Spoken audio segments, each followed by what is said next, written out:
Hi, my name is Kris Carlson. I'm the Supervisor of Child and Youth Services here at Thunder Bay Counselling. And with the generous support of the Department of Justice, we're proud to bring to you, in recognition of Victims and Survivors of Crime Week 2023, and in collaboration with our project partners, Sexual Abuse Center Thunder Bay and Faye Peterson House, the H.E.A.L Project. The H.E.A.L Project is designed to provide information and resources to parents and caregivers of young people in our community who are at risk of, currently entrenched in, or already have experienced exploitive situations. The goal for the project is to learn strategies to reduce the risk of exploitation and to reintegrate young people back into mainstream life. We're going to learn how to support youth who have been exploited and connect with local resources that provide services and support to families and their young people. We're going to gain an understanding of how exploitation targets, recruits, and maintains its hold on young people. So the project's acronym stands for Healing, Education, Assistance, and Linkages. As part of this project, we're going to ask that you do not duplicate, record, copy, or to utilize any of the slides and videos without written consent from Thunder Bay Counselling or the H.E.A.L Project. So during these sessions, we'll be providing you with some suggestions and engagement strategies, but we know that each and every one of your families is unique and encourage you to reach out to the resources located in your community and online to make sure that your specific needs are being addressed appropriately. Our agenda for today is understanding how parents and caregivers need to engage in self-care. We're going to identify where parents can turn to for support, and we're going to identify some online resources for caregivers. I do want to go over a brief disclaimer. So tonight we're going to talk about some heavy topics, challenging ideas, and the way that we think that exploitation happens. We're going to challenge also some thoughts about the way we need to care for ourselves in order to provide good responsive care to our young people. Sometimes when we do these talks, we can be triggering wounds for families and individuals alike. So please make sure you do what you need for yourself, and make sure that you, when watching these sessions on video, are having supports available to you. You can always utilize the Canadian Trafficking Hotline at 1-833-900-1010, or you can go to their website at www.canadianhumantraffickinghotline.ca and use their live chat features. This website is available 24 hours a day, 7 days a week, 365 days a year. So let's get to our topic tonight, which is supporting parents. So understanding when parents are engaging with their young people, whether they're at risk of, entrenched in, or looking to potentially move away from exploitive situations, parents are going to need support in many different ways. One, we're going to talk a little bit about their relationship with their child and understanding teen development. So in our other pre-recorded session, we did talk about trauma in the teenage brain, regular and normal behaviors for young people, but also the behaviors that happen in young people after the course of exploitation. We're going to talk about reconnecting you in your relationship with your child. We're going to talk about your own emotional needs. So what do you need when dealing with the trauma of your own exploitation or the exploitation of your children? We're going to talk about dealing with systems, which in my experience working with parents is their biggest barrier. And then again, we're going to talk about the act of rebuilding your own resilience in being there and supportive for your young person. We're going to talk about recognizing the ongoing trauma that you're going to experience in watching the exploitation or surviving the exploitation that has happened to your young people. We're going to talk about shame and stigma. So how does that play into your parenting ability? We're going to recognize and reduce isolation. We're going to provide some support for parents and young people by providing you with local context, but also online supports for you to be able to create a secure network, a peer network for yourself. And then again, just accessing the supports that you're going to need. So let's start off about rebuilding the relationship with your young person. So chances are you're here, you're wanting to rebuild and reconnect with your young person. The fact that you're even here tells me that you're all ready to put some of the behaviors that your young person has done with you or whatever under the bridge. Sometimes we're not all the way there, but that's okay. your teen has probably said or done some things that might be hard to let go of, and perhaps maybe you have too. However, if you're truly dedicated to rebuilding the relationship and broken bridges between your young people, you're going to let go of some things. We need you to step into the process with like an open mind and an open heart and a fresh perspective. So we understand that wiping the slate clean will be very, very hard. And we're hoping that some of the resources that we can put in, potentially you utilizing an individual counselor on your own, will really be able to help you give yourself a second chance, but mostly give them a second chance. You need to forgive your teen, but we also need to forgive ourselves. That's probably the hardest thing that you will learn in doing this work. We're going to toss out what isn't working. So listen, when we think about working with struggling young people, we have to be willing to take a really hard look at what is working for us and what isn't. Sometimes the very nature of our relationship with the young people in our lives, their beliefs, their lifestyles, and their habits, that is really difficult for us to like put into practice. So knowing that we sometimes have to be willing to accept a different idea or the way to interact with our young people is going to be the transition that your young people need to really reinvest again in the relationship with you as well. So it's like going into your closet and getting rid of all the clothes that don't fit us anymore. It's really scary, and we always want to hold on to because maybe one day we might get back there.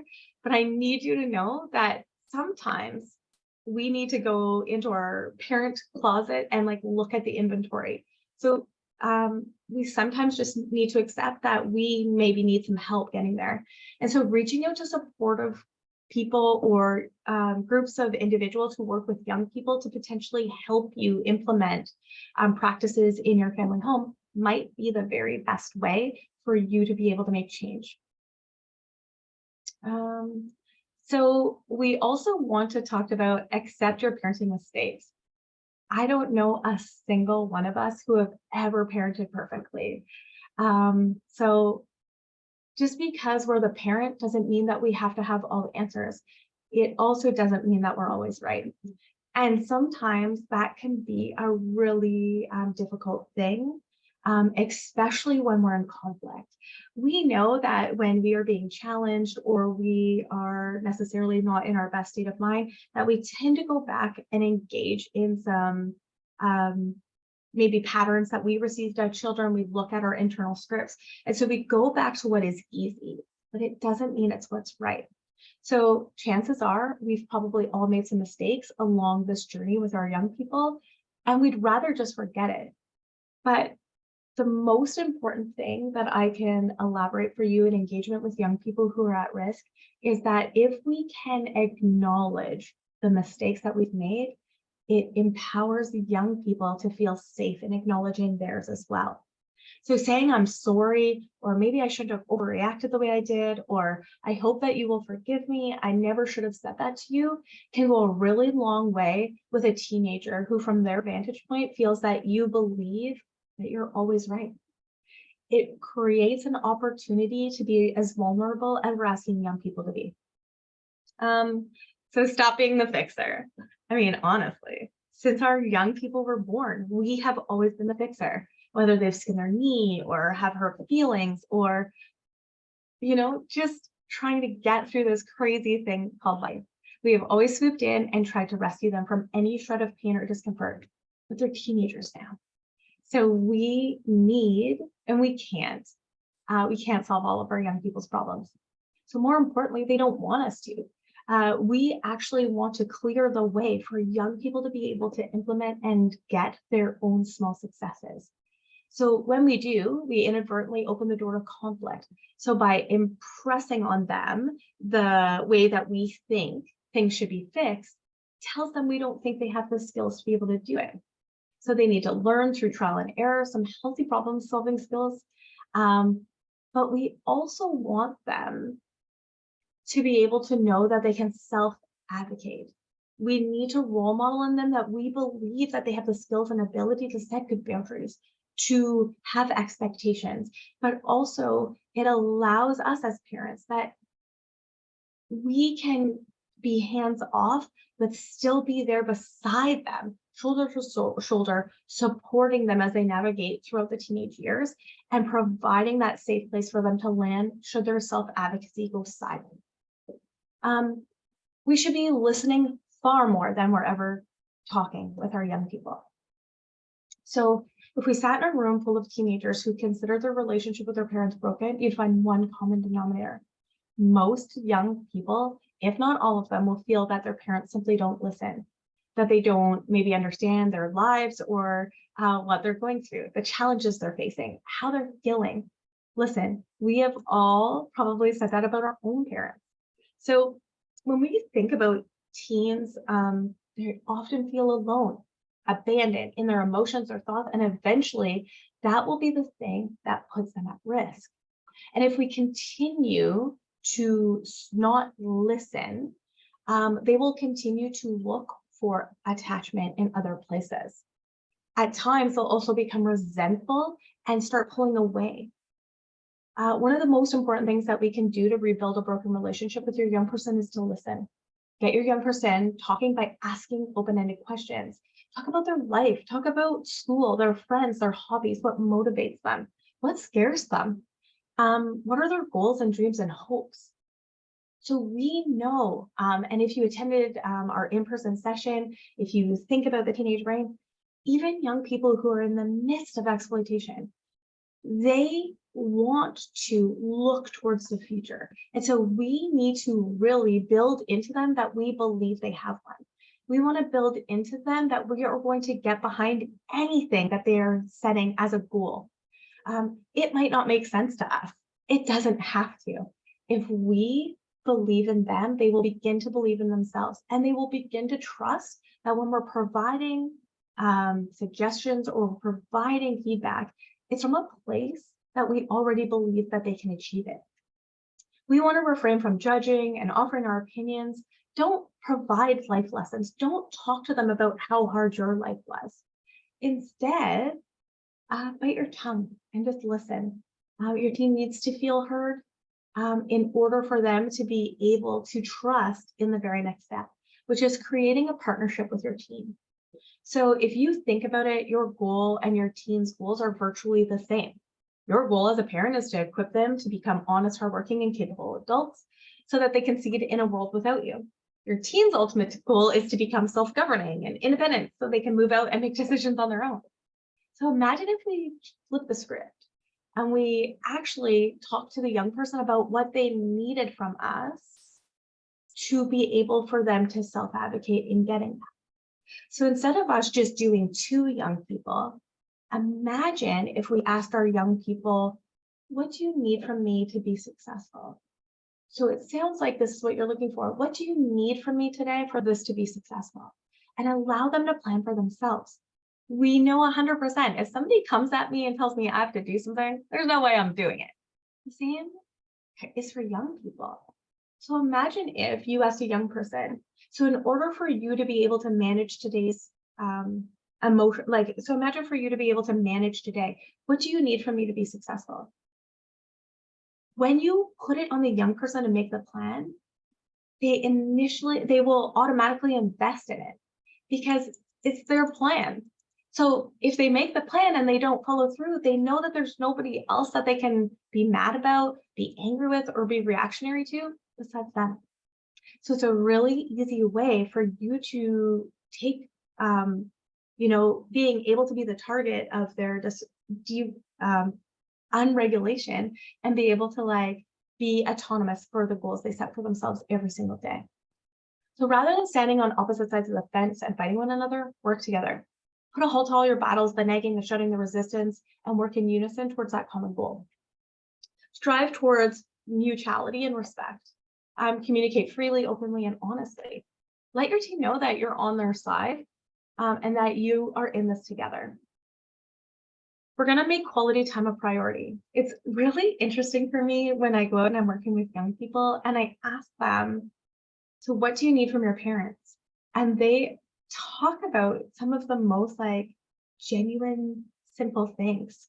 So eating dinner without our phones, going out and doing things that they used to, playing a board game. When we were in person, I talked about carrying a Skippo deck around in my car. And young people love that just like quality time, engaging, talking to them about music. Remember that being vulnerable and asking questions instead of interrogating. What we want to do is like, utilize the fact that you've taken this training with me and say, hey, you know what? I was in this training with Kris and, she was talking about this. I don't understand it. Would you be able to talk to me about Instagram? Like, I would really like to understand how to use that app. And I know that you know how. Would you be able to show me? So making quality time an opportunity for them to be able to teach you. When we become vulnerable in our space, we become equal to our young people. And they want to teach us. They want to spend quality time with us. They may seem very resistant at first, but the trick to this is consistency. So just like we say, a habit takes 21 days to whatever, remember that engaging young people who've been victimized, exploited, or at risk of, we need to be consistent. So when it doesn't work the first time, and it doesn't work the second time, it doesn't work the third time, it doesn't matter. You still have to show up every day being willing to be vulnerable, be willing to put quality time as a priority. So ask them. So, hey, if we were to carve out an hour today, what would you like to do together? And no matter what it is, you're going to do it. If it means that you're going to learn to play a video game, awesome. If it means that you're going to play a card game, if it means that you're going to go out for a walk, or maybe you're going to engage in some art, or maybe you're going to play basketball, all things that probably you're not good at, that's okay, because it allows you to allow them to be a leader in your relationship for maybe the first time. It allows them to take back a little bit of control that they probably feel like they've missed in this relationship with you. And then again, remember that for a little while, it might only be a few minutes a day. It's meeting your young person where they're at. Don't think that we're going to do 6 hours of this. Make it small, start off. Hey, if we were to spend 30 minutes a day doing whatever you wanted, what would it be? That's a really great way, and consistently do it every single day. We have no problem giving 30 minutes to our phone. We have no problem giving 30 minutes to our wait in a drive-through at Tim Hortons. We should be more than willing to give 30 minutes to the young people who need us.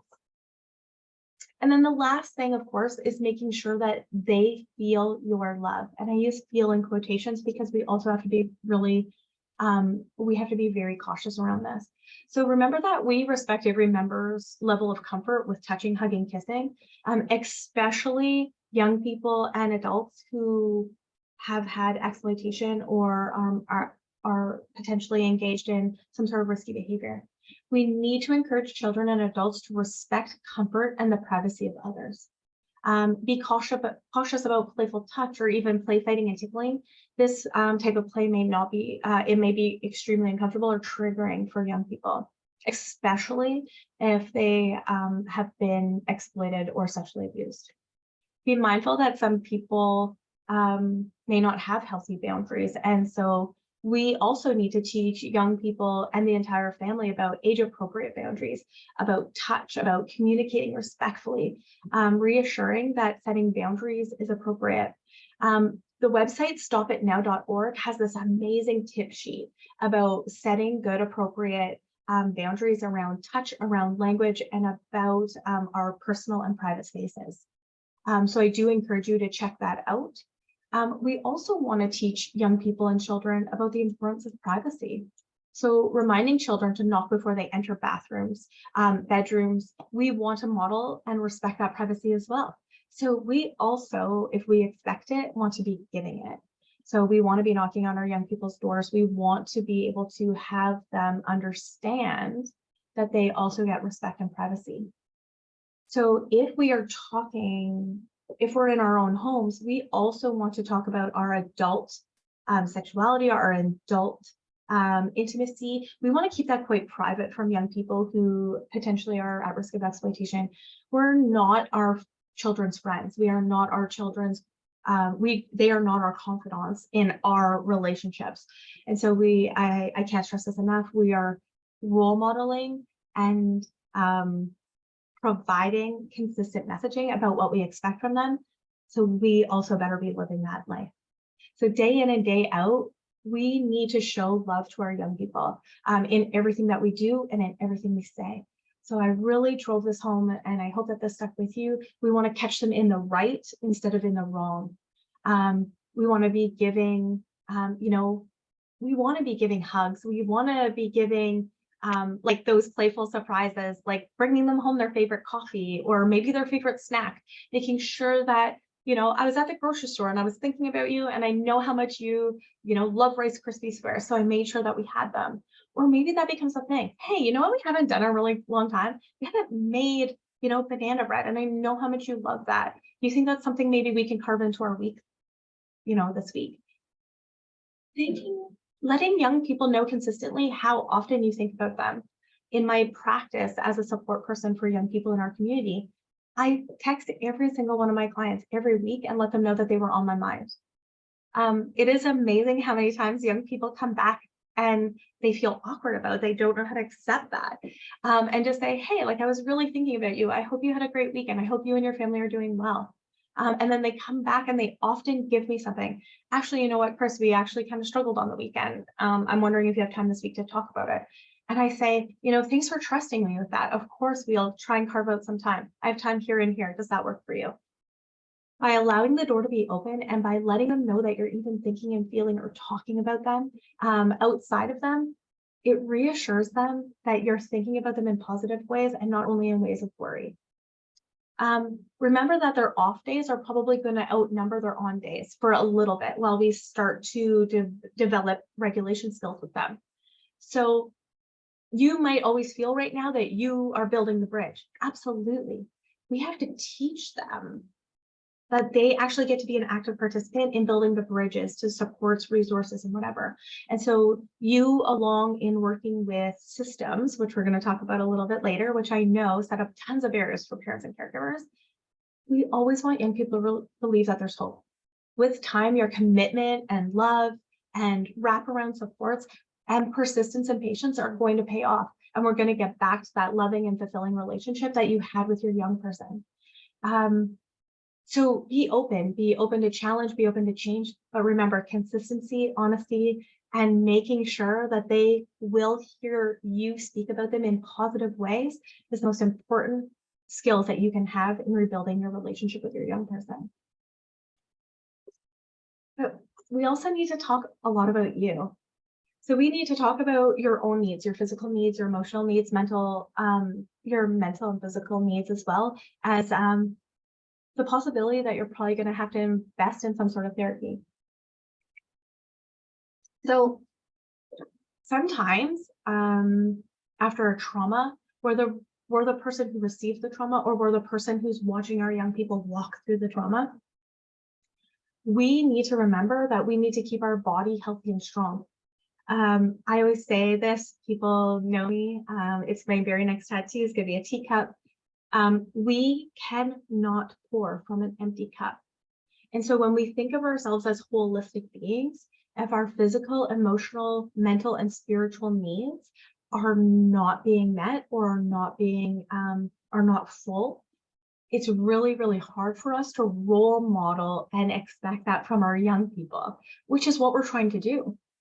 So if our physical body is not we're healing from an injury or we're feeling emotionally drained, it is very, very hard for us to be engaging in really good and encouraging ways for our young person. So when we're thinking about our physical needs, I want you to stop and ask yourself some questions. So how are you sleeping? If automatically you're not sleeping, we already know that you're probably going to have a really hard day the next day. So thinking back to a time when you were sleeping well, what were some of the key things? because sometimes in crisis, we can also get ourselves into really negative habits, So I know for me, I have to put my phone down a half an hour before I'm going to bed. Otherwise, I have a really broken sleep. For me, I also hate having dirty dishes in my sink. But when I'm in times of crisis, those are kind of the first two things that I will give up. And then I beat myself up about it. So making sure we're acknowledging what has changed in our sleeping patterns. What type of foods are we putting into our body, right? Are we eating meals or preparing meals that make us feel healthy and strong? Or are we just living moment to moment, eating lots of, processed foods or toxic foods or fast food because we feel like there's just not enough minutes in the day? What types of exercise did we used to enjoy? Like when we were feeling our very best, what were exercise that we love to do? For me, making sure I'm carving out enough time to walk my dog. When I'm feeling super overwhelmed and stressed, I tend to work later. I tend to be investing in all of these other things. And then I'm not getting my, 6,000 steps every day. That I'm also not taking that very quiet time out for myself to be like able to focus, because that's what happens on walks. That's what happens in our physical engagement, is we're putting ourselves first. What were the certain routines or activities? How did you start your day off, right, and wind down at the end of the day? I'm going to tell you there's something called the 5-minute journal. If you have an opportunity to pick this up, it's a practice around gratitude. And we're going to talk about, feeling grateful and feeling empowered. We're going to talk about that in a little bit. But what it does is, as soon as you wake up in the morning, you wake up and you set 3 goals. And you talk about 3 things that you're grateful for. So you do it. It's like a thing. So you're going to set some really smart goals for yourself. So I'm going to make my bed. I'm going to get to work on time, and that, I am going to make sure that I walk my 6,000 steps today. That's it. You put it back on your nightstand and you go throughout your day. You've already started yourself off in this positive frame of mind that you can meet these really small things. So, I know as soon as I get up, I'm making my bed, bang, I've already accomplished something. I'm already feeling good. I'm like, yeah, I'm in it. When we start doing that and we practice this for a minimum of 21 days in a row, we tend to have a more positive outlook.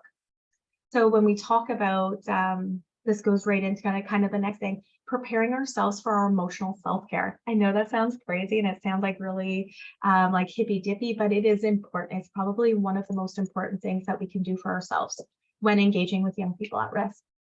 But also for us to be able to support young people at risk. So emotional self-care means different things to different people. And when I talk about self-care, and I think we always hear that, like people are like, take a bubble bath and do those things.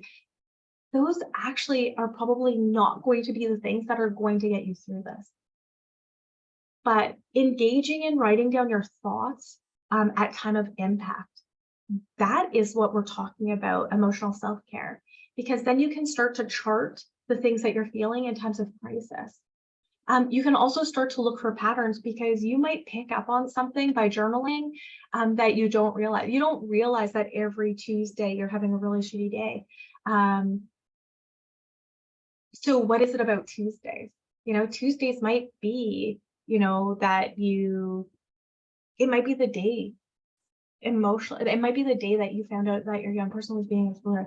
It might be the thing. And then your body somatically will respond to that. So making sure that we're present in our care, making sure that we're taking time for meditation or relaxation. That doesn't necessarily have to be yoga. That doesn't necessarily have to, do anything. For me, mindfulness or meditation, I love to spend time looking at Pinterest, looking up, like building vision boards. So where do I see myself in the next 6 months? And that's where I find my mindfulness. That's where I find my meditation, is setting those goals for myself. In 6 months, I want to see myself here. And I'm going to tell you, when you look at it and you see it and you put a plan in action, it's very easy for you to move yourself to that space if you break it down in SMART goals. So I keep saying SMART. So remember that they're short-term, they're manageable, they're achievable, they're time sensitive. Like those are the things you want to do. Find inspirational words. So what inspirational words are really speaking to you? What have you been reading? Do you have a particular author or a favorite website that you like to go to for inspiration? Like I said, for me, it's Pinterest. It's finding beauty in creating space. So I never in my life ever thought that I was an interior designer, but like looking at designing rooms is very calming for me. Even if I'm never going to build that room, taking things and building them and seeing how they like mesh together, looking at colors of paint, those are really calming things for me. So find out what that's going to be for you. Whom did you used to spend time with before this happened in your life? So think back to those healthy relationships, to maybe a person or a group of people that you felt super safe and supported with. Why did you pull away from them? Was it because your day just got so chaotic? Because in meeting the needs of your young person that, you had to pull all of those things away? We need to get back to them. We need to extend that olive branch. We need to say, hey, I'm sorry that this happened. I'm maybe not necessarily comfortable sharing everything with you, but I just need you to know that I'm missing the support that I really felt I got from you. It is amazing how far that will go in re-implementing people back into your life. The other thing is understanding that there's no right reaction in hearing about the abuse that has happened to your child. So you're going to potentially experience a wide range of reactions and feelings. So they're going to impact different parts of your life. So some common reactions parents tend to have is like anger, maybe feeling really angry, angry for the abuser for hurting your young person, maybe even frustrated with your young person for not telling you, or maybe frustrated because if your young person had just followed the rules, this might not have happened, but we have to really remember that young people are being exploited or targeted. So we have to stop attacking their victimization. We have to be upset with the person who targeted our young people. We have to be upset with the people who created this, who provided a brain injury to our children. We also want to remember that we're probably going to have anxiety. And, I know that sometimes, I talked about this in our live session, like as people who potentially are boomers or people who were raised by boomers, we were told not to have these feelings. We were told that these things don't exist, that we just need to suck it up and get to work and do it. Unfortunately, that didn't do very well for us, right? We became Gen Xers, or we became the people who are now raising these amazing millennials who actually have probably a better idea about what it means to have like good work life balance, good good role modeling of being able to say no and set boundaries. We don't have those. And so we can actually probably learn a lot more from our young people than we actually usually want to admit. We're going to be anxious about responding in the right way to our young person.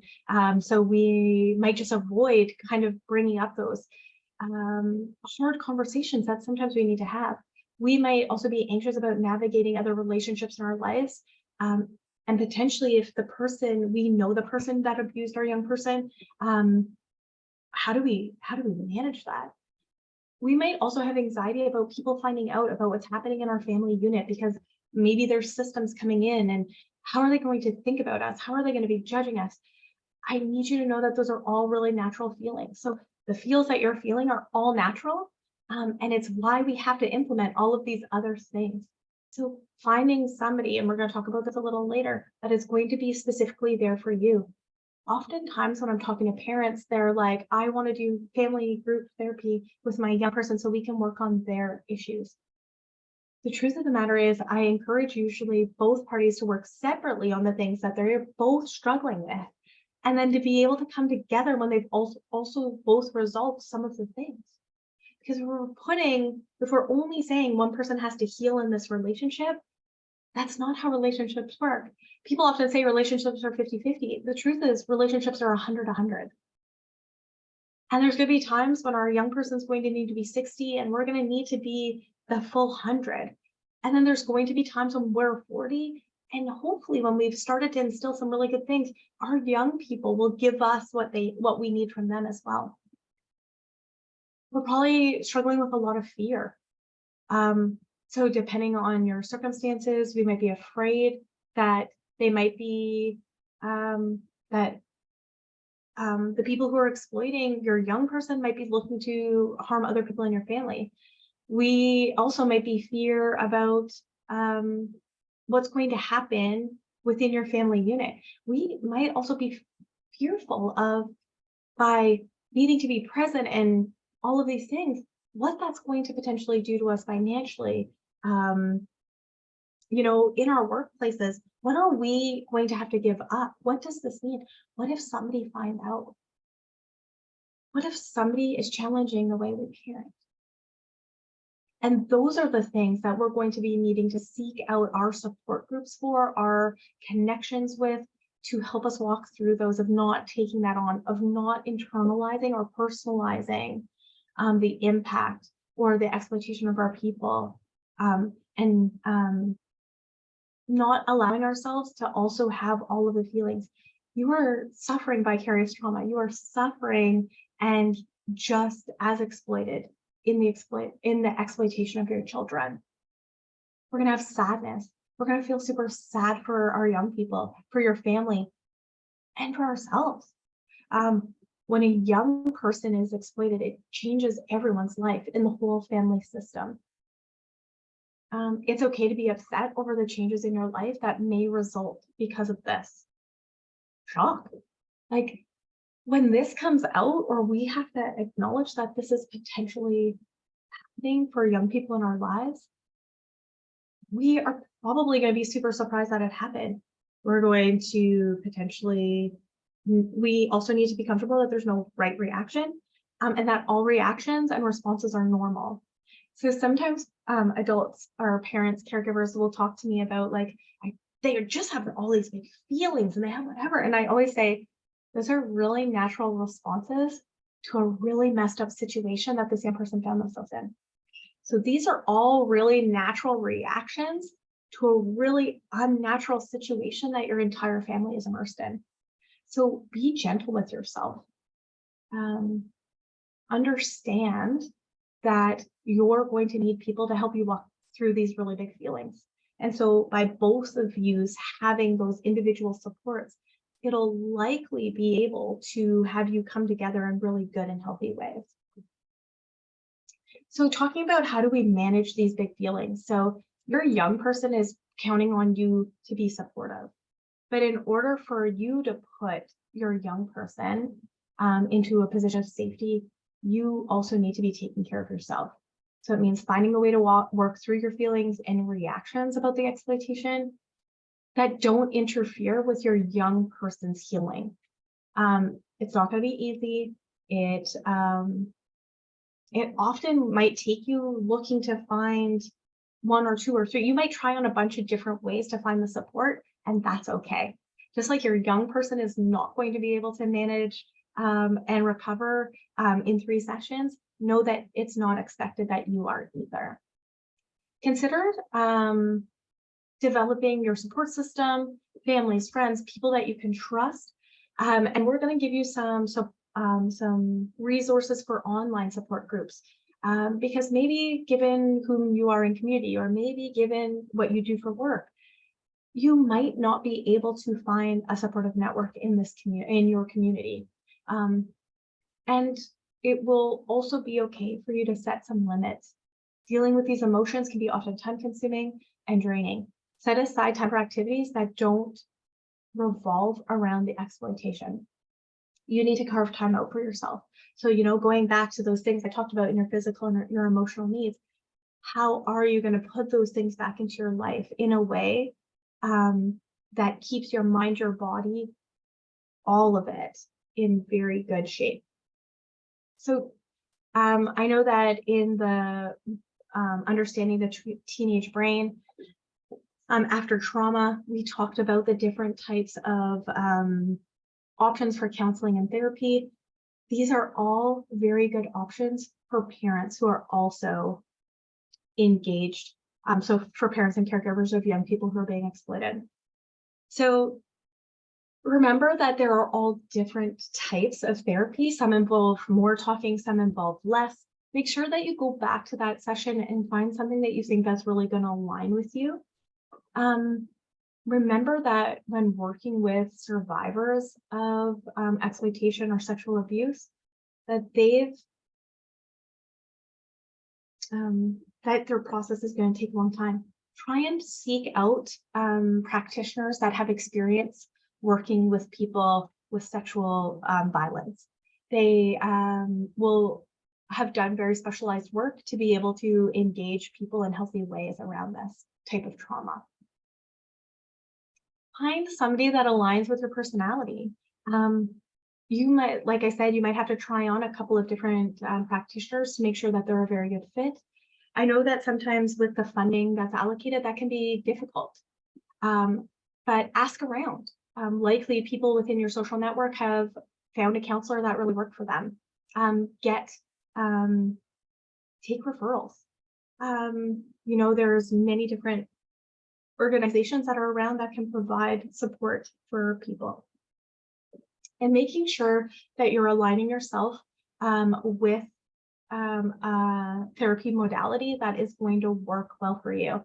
If you necessarily don't agree with the method, you're likely not going to invest the time that is needed to be able to do the really hard work. So I'm going to talk about dealing with systems. This is by far, I think, the hardest part for parents. Because your young person probably falls into a realm of child and youth-based programs. And depending on the age of your child, your young person through H.E.A.L and through mental health actually has the opportunity to sign consent and engage in service that necessarily they might not want you involved in. And I think that oftentimes that is one of the biggest barriers. Just like you need a person for yourself, so does your young person. And so when we look at dealing within systems, we have to also understand how systems work. And for parents and caregivers who are very overwhelmed with the trauma that has happened in your family and the abuse that has happened to your young person, you might need an advocate to help walk you through that process. So it's okay to ask questions. It's okay to say, what can and can't you do? It's also okay for you to be frustrated because you're going to find tons of gaps and barriers within the system to advocate for. The most important thing that you understand is that services are mandated. They can only deliver certain amounts, or they're only allowed to deliver 2.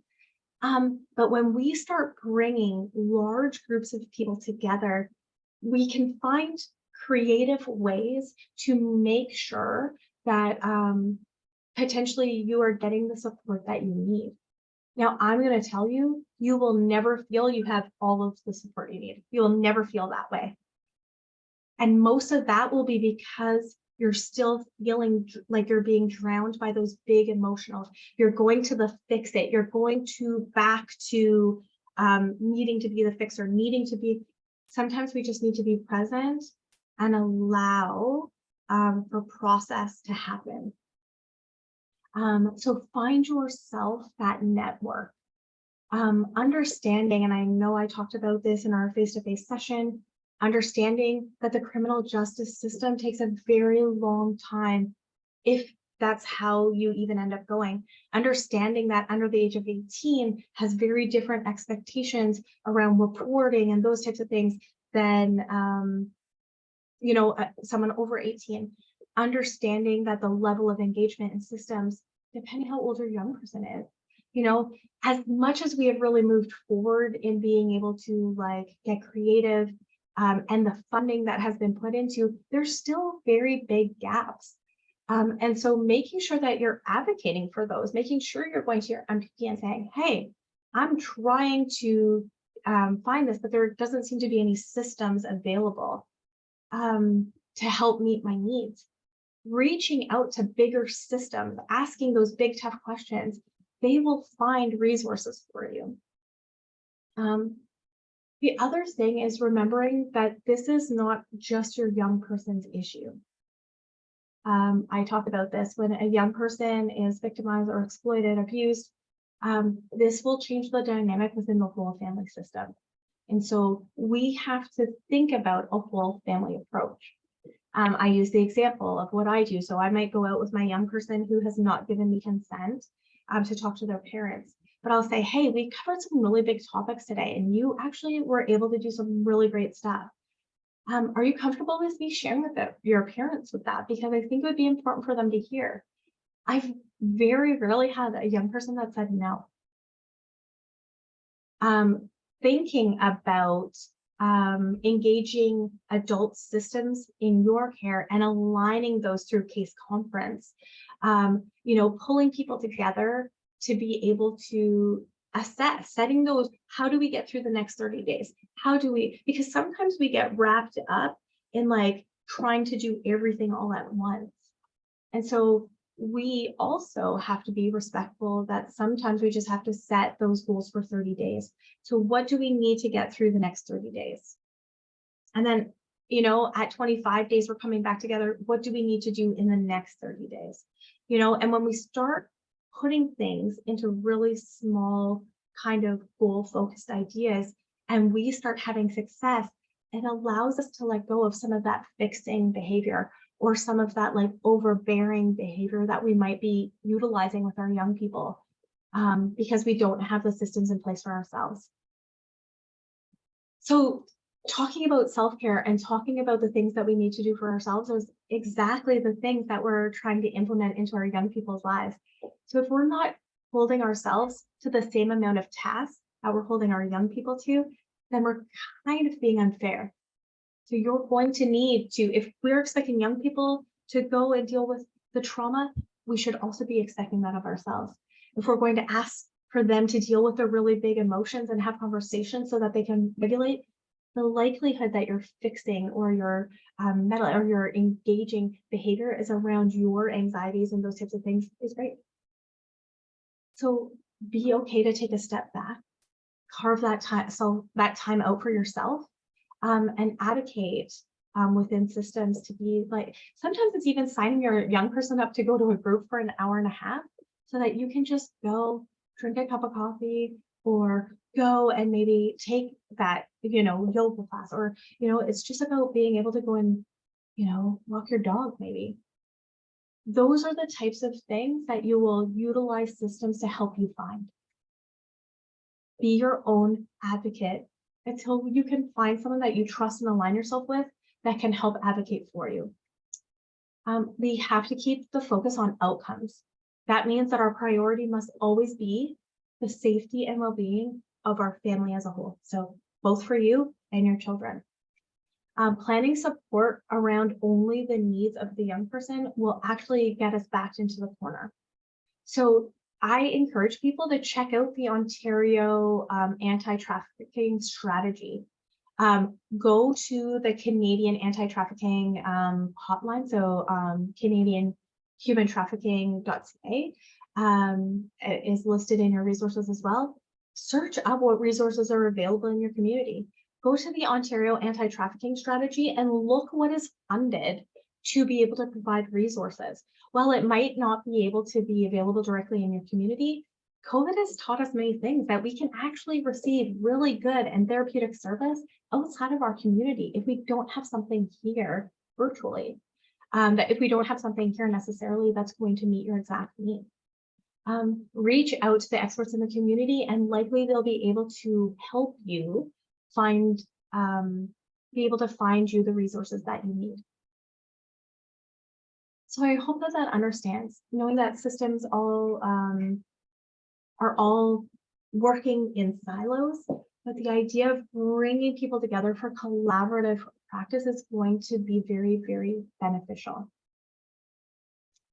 So when we talk about building your own resiliency, it's really important. Like I laugh about this because when we talk about building resiliency in kids, I can find all sorts of like topics and whatever. When I was trying to find about building resiliency in adults, it was crazy for me because I only really found about building resiliency in a work model. But when I actually looked at this, it was amazing for me to see how we talk about it in work, we talk about it in setting our goals and careers, but really this is what we should be doing personally every single day. So we're going to talk about empathy. I spent some time on this in the trauma in the brain. You need to find a connection that provides empathetic support to you and your family. When we talk about getting connections that help or shift like these big emotional surges. So here it says work surges, but I want you to think about the connections that will help us shift through our emotional surges. Those are really, really important. There's going to be some weeks when we think about like our heavy lifting with our young people that we're going to have 3, 4, 5 appointments. That's what we're talking about. Who are going to be the connections that are going to be able to help us through that? So who can potentially take your young person maybe to that outreach appointment, or who maybe can go to that doctor's appointment instead of you? So creating that resiliency and support network that can help you. Think about the politics. So again, this is going to go back to dealing within systems. So connections that help us make sense of the politics of the situation. So align yourself with somebody who's going to be your advocate, who's going to help you understand mandates, who's going to help you understand why systems are working so slow. It's okay for us to be totally pissed off about it, but being pissed off or being extremely emotional and like connecting feelings to that isn't going to be effective in helping our young people resolve their emotional feelings to things. You know, I want to talk about like the connections that help us find the confidence to push back and be an excellent self-advocate. So when we talk about pushback, so how do we set those good boundaries? How do we think about ourselves as being able to advocate for our families, our needs, and our wants, but still being respectful? Our vision, connect to the path, connect to the help that can help us get to where we need to be. Remember, we're setting those. So what do I need to do today? What do I need to do within the week? What do we need to accomplish within 30 days? Vision boards, SMART goals, all of those things are going to be the things that make it really effective to see concretely what we need to do. It's also going to be able to set it out very clearly about who we need to ask for help for.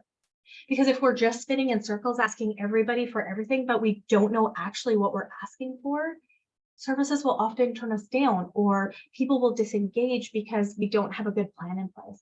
When we go into a situation knowing exactly what we're asking for, if that organization isn't the one that can do it for us, they likely might be able to hand you off to someone who will. Perspective. We need to find a way to connect, like find that connection that helps us maintain our perspective when setbacks happen, because I'm going to tell you, setbacks are going to happen with your young people every single day. And so when we talk about perspective, perspective is going to be, who have you sought out to for your therapy, for your support network? So who's that person? Who's your connection? So when we talk about going around the circle, you should be finding a person who does each of these things for you. So your support network needs to have 1, 2, 3, 4, 5, 6, 7, and minimum of 8 people in it. We don't want people wearing too many roles or too many hats in your care, in building your own resilience. You need to have, remember I talked about that in our in-person session. We need to plug more people in, because that's when, just like we're doing it for young people to keep them less at risk, it's what we also need to do for you. Think about your purpose. So the connection that reminds us of what the purpose is of each action that we're taking on in our young person's lives. So what's the purpose? What's the outcome that we hope to see? And then filtering in people that will remind you and keep you on task. Because when we become dysregulated, when we become uncertain, that's when we start stirring pots that necessarily we're not even ready to resolve yet. And then humor. I love that people love that about me. It's how I get through really hard days. It is okay for us to have connections that help us laugh. Um, and sometimes we're laughing at the most horrible things. When, literally everything has just fallen apart, we have a choice to laugh or cry. And so sometimes we just need to find that person who is going to let us just fall apart and find humor in the really messed up things that are probably happening for you. Your emotional unreadiness, and just feel like I am literally a hot mess express today. And to be able to be vulnerable enough to laugh at that and to be okay in knowing that that's completely a normal reaction. So remember to get connected, build those strong positive relationships with loved ones, with friends, but also people without that, like people outside of that, people who are, out of the fray of what happens to you every single day, finding guidance and acceptance in both good and bad times. Make every day have meaning for you. So do something that gives you a sense of accomplishment. Remember, I told you these are the building blocks to reintegrating young people back to mainstream life. Every time we remove a barrier and you find success, you're going to have a little bit more energy to challenge something else.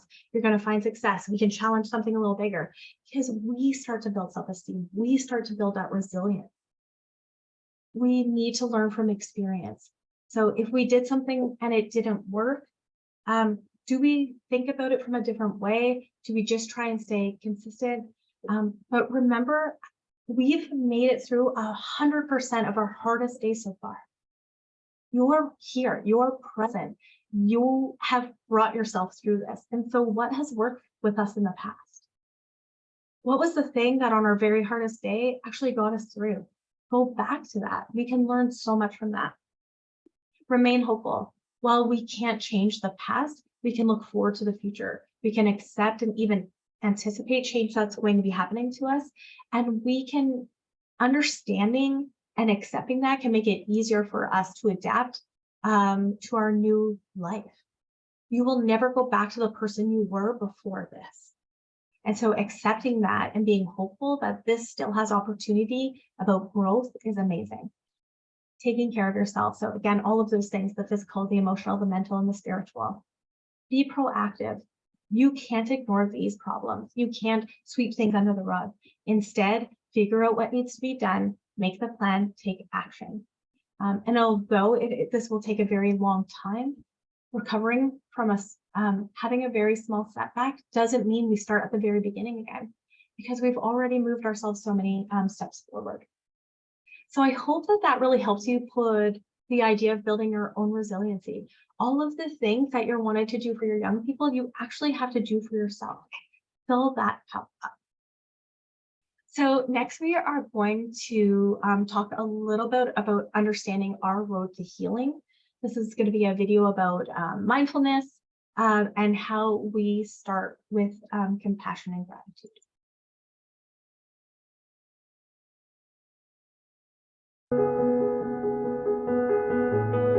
Friends, this is the story of how Broody, a very unhappy brain, became very happy. You see, Broody struggled with fear and self-doubt. He felt unsafe and unworthy. He didn't know what to do. Then Broody's friend suggested an idea. Together, they went to school to learn about the brain and about themselves. Come, let's find out what they learned. A short course in happiness. Your brain has trillions of junctions that magic millions of its functions.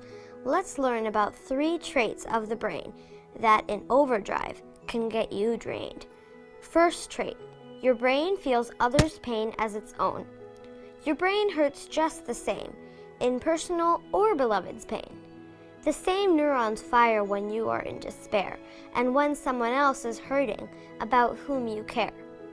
Second trait, for your brain, imaginary is real. Your brain lights up the same nerve bundles for events real or imagined stumbles. If you dream of a spider on your shin, it might cause the same dread as the real thing. Third trait, the brain can't tell physical pain from emotional hurts. The pain of a mean scorn stings the same as agony of a hurtful thorn. Broken bone and broken heart both cause the same smart. Millennia ago, the spiritual minds scribed in their devotions, hymns, and rhymes the same truths that the scientists of today write in theses, books, journals, and essays. What do they all say? To find inner contentment and plenitude, snug yourself in the comfort of gratitude. Your greatest joys come from passions that are lush with true and deep compassion. Once you're lost in healing others and start seeing strangers as brothers, your brain will become the happiest of all, be it summer, spring, winter, or fall. When you pray for others, share their feeling. In touching their lives, you will find healing. Help others feel safe and cherished. The joys in your brain will surely flourish. If you agree, then don't wait. Don't miss the feast, nor leave it to fate. Start with the one a breath away. In this moment, now, today. Start with the one a breath away. In this moment, now, today. Broody the brain came back from school with two important concepts. First, seeing others in pain, physical or emotional, fires his own pain network. And second, his imaginary fears cause him real damage. The school also taught him solutions to these neural predispositions through cultivating deeper gratitude and compassion. The daily practice of gratitude and compassion made Broody happier and stronger than ever. He defeated fear and self-doubt and then felt safe and worthy. The brains that feel safe and worthy become happy. Happy brains, when they get busy in meaningful, creative, and altruistic activities, become very happy. Here is the secret to a happier life. Because of the way your brain operates, the pursuit of gratitude and compassion will make you happier than the pursuit of happiness.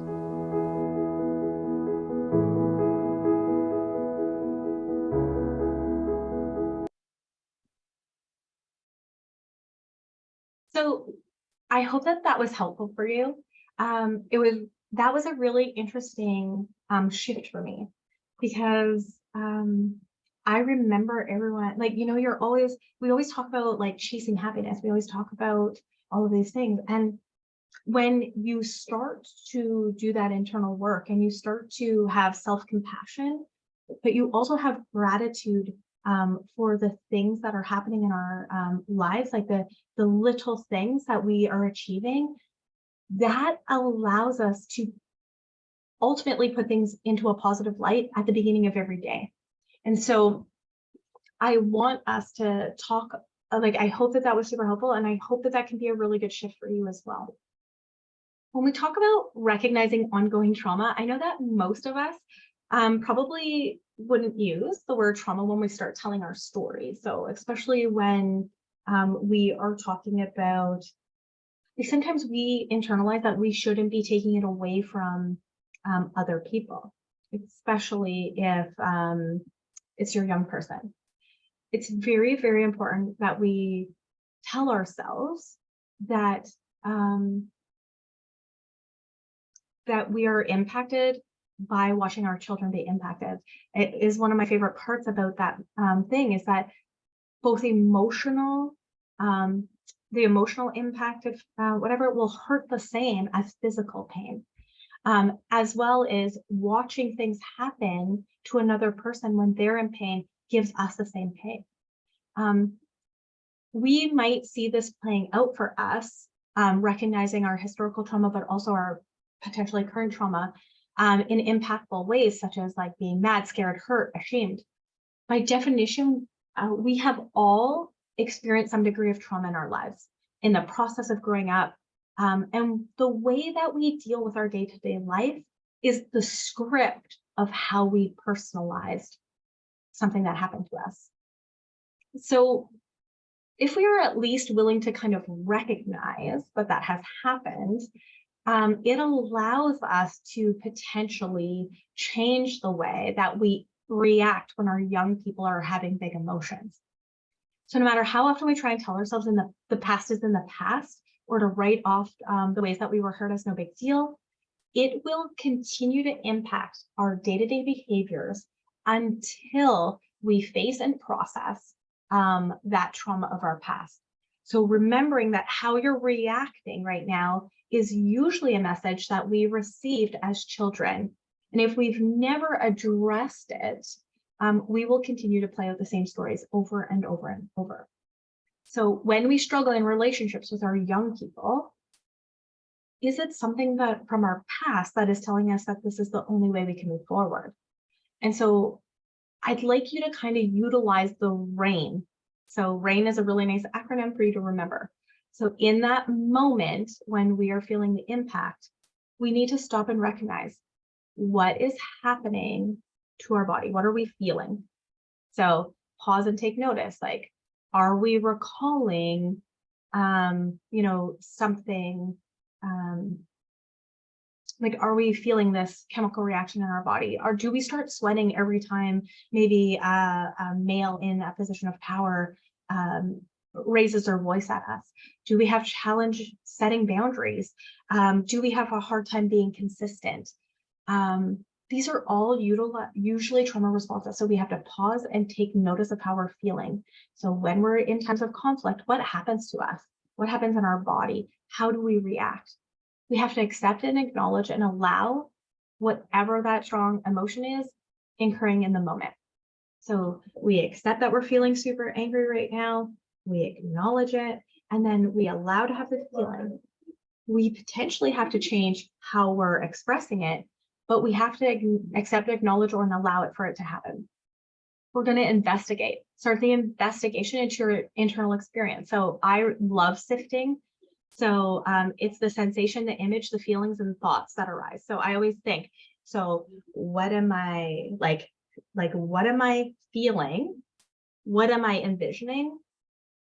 What is happening in my heart? And then what is the self-talk that happens to me in this time of impact from the trauma? And then and then we use non-identification. So don't allow the thoughts, feelings, or experiences to define you. So if a memory arises, remember the memory is not happening to you now, and it doesn't define who you are. So when we go to that natural coping and we have a response to the trauma, utilize RAIN. So pause, acknowledge it, investigate it, and then remember that it's not who we are. We're having a response, a normal response to an abnormal situation.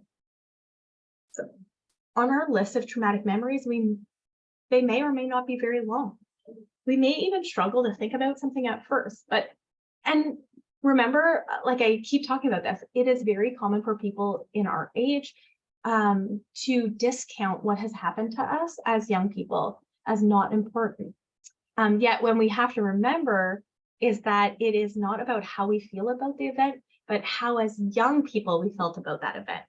So I'll just use like this example. So think about a time maybe when you were a child and maybe, I don't know, maybe you broke something and then your dad was like jumping up and down, so angry, raising their voice, okay? As a grown-up, we would look back and maybe even think about that as being comical or like, I don't know, something forgivable. But imagine you are your 4-year-old self. How did that feel? From a child's perspective, to picture a large adult that you rely on for safety, jumping up and down, yelling, losing control, that would probably feel super terrifying.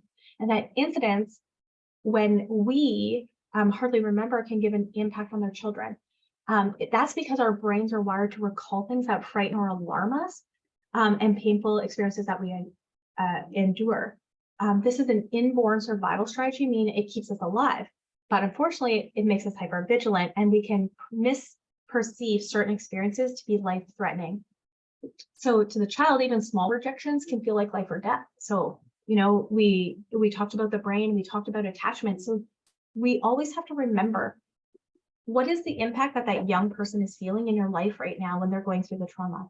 What is our reaction to it? Because that's what brings us to that reaction, and try and go back and think about as a child where you learned that was the way to make things better. We may roll our eyes at recounting all the times our mom was like really late or forgot us altogether to pick us up from school.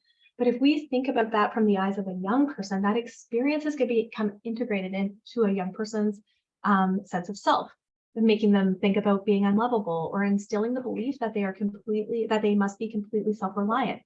And we don't think about these things from our childhood until we see them playing out in really different ways.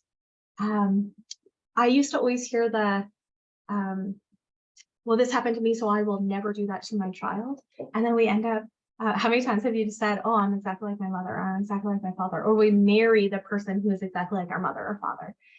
Those are because these are internalized messages we have from a child that we're trying to seek that attachment out again. So spent a ton of time talking about attachment in the brain one, so I'm not going to go there. But I need you to think about the things that we're talking about. The child brain has also happened to yours. So making sure that we can move ourselves to feel and take a little bit of control back in the way that we acknowledge how we deal with things in times of crisis. So shame and stigma is probably the biggest, my biggest concern for parents. So for parents and caregivers of young people who have experienced sexual abuse or sexual exploitation.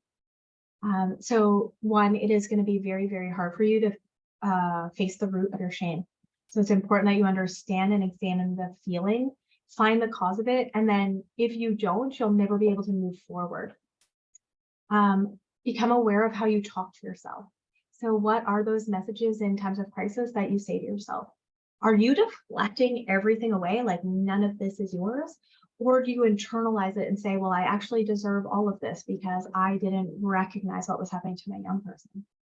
Or actually, this is exactly what I deserve because I am unworthy. We need to change the way we talk to ourselves. Think about when you're saying something to yourself, say, would I say that to my best friend, or would I say that to my child? If the answer is no, we should never be saying it to ourselves. So have compassion for yourself. Remember that everyone has flaws and everyone makes mistakes. Even if it seems like your mistakes were huge, accept that you're only human. Learn from the past. Don't get stuck on it. If we get stuck in all of the things we didn't do right, or all the things we did wrong, we'll never look at all of the things we did really well. And so this becomes like the changing of our self-talk. This becomes the changing of our engagement with young people. We've talked a lot about the mindfulness, so find that, figure out what works for you, and then remember that it can be anything that you find thought-provoking, that it challenges us to notice our thoughts and question them. Recognize when you're feeling the shame. So mindfulness is really helpful in order for you to be able to feel shame, like for you to acknowledge when you're feeling it. If you are, mention it to a friend or a partner. Shame thrives in dark places, so shine a light on it. Ask for help in being able to move past it and watch its power fade away. When we take away the ability for shame and stigma to keep us victims, the same way we want to empower people, our young people, to leave exploitative situations, we need to do the same work for ourselves. And then again, I can't drive this home enough. Get yourself a very good, strong support system. The more, the better. When parents of exploited young people often feel quite isolated, apart from others, they may not know anyone else who has ever experienced this. This is why I always think like coming together to find a peer support network is paramount in the success for parents, finding and reducing all of these other things I've talked about today. They may have never talked to anyone about the exploitation, and they may have little or no knowledge about the information that's available. We might also have another barrier, which would be, was your young person abused by someone that you know? You're going to have to go through a whole emotional process similar to someone as grieving. Literally, you are grieving a death in your life.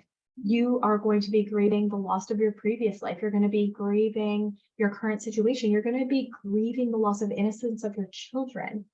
During all of these feelings, during all of this grief, you're going to have feelings of sadness, anger, guilty, ashamed.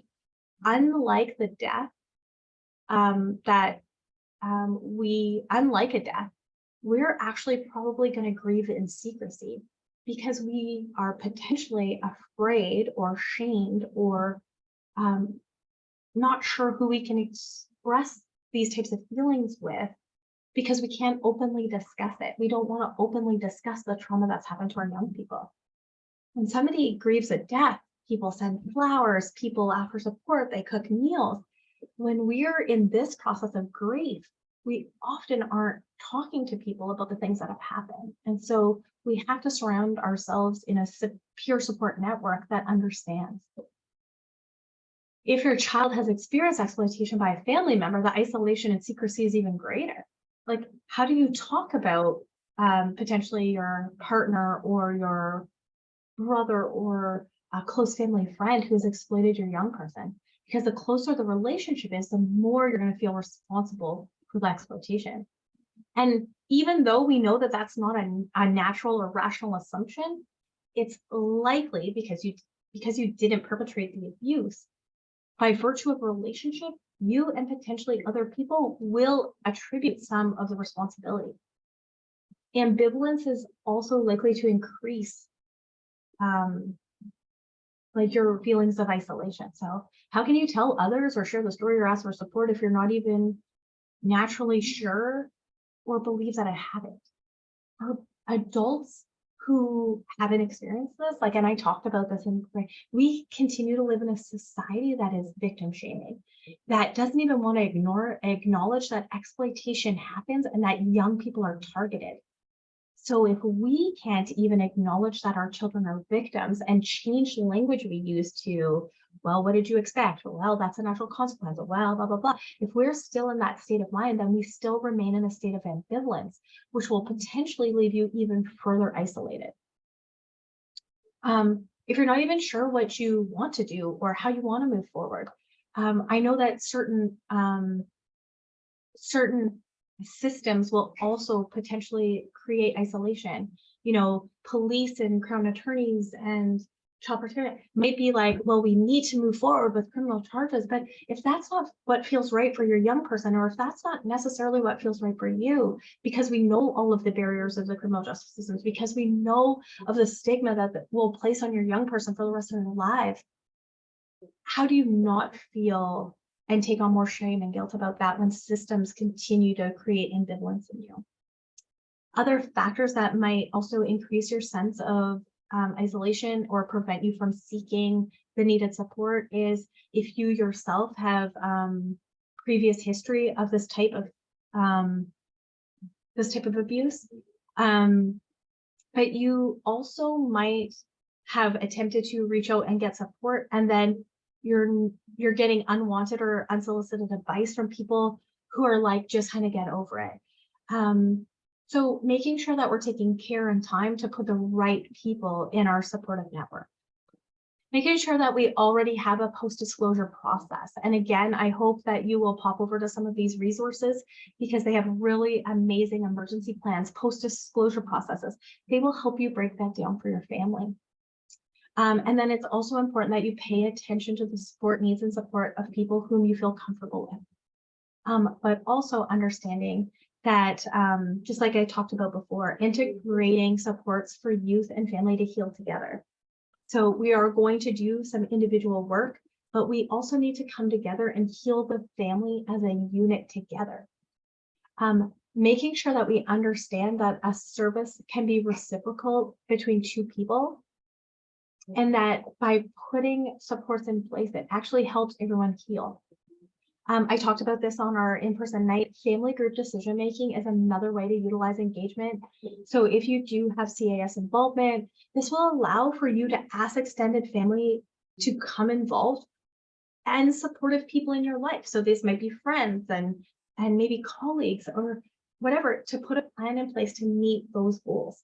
So you have a third-party neutral collaborator who helps people come to terms with what are our bottom lines of engagement and service, and then has the family make a plan to meet their needs. Make sure, again, that you're reaching out and checking the Ontario Anti-Human Strategy for supports available to you.